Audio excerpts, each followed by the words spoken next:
Assalomu alaykum. Bugun sizlar bilan rasm chizishning boshqacha usulini sinab ko'ramiz. Bu uchun bizga kley, rangli guashlar, tuz hamda suv kerak bo'ladi. Bir bo'sh listga bizga kerakli bo'lgan tasvirni chizib olamiz.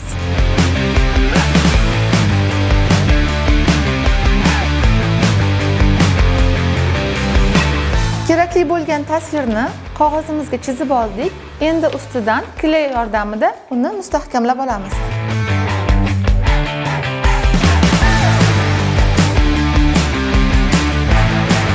Endi ularning ustidan tuzlarimizni sepib chiqamiz.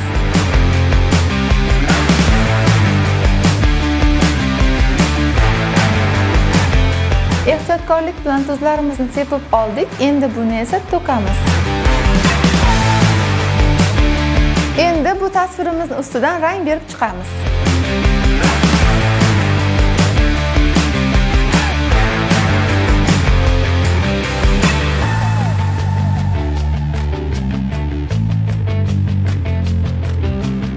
Bunday rasm chizish usuli orqali bolajonlar nafaqat ko'radi, balki his qiladi. Bolajonlarimizning kuzatuvchanligi kuchayadi, tafakkuri rivojlanadi va ijodiy dunyosi kengayib boradi.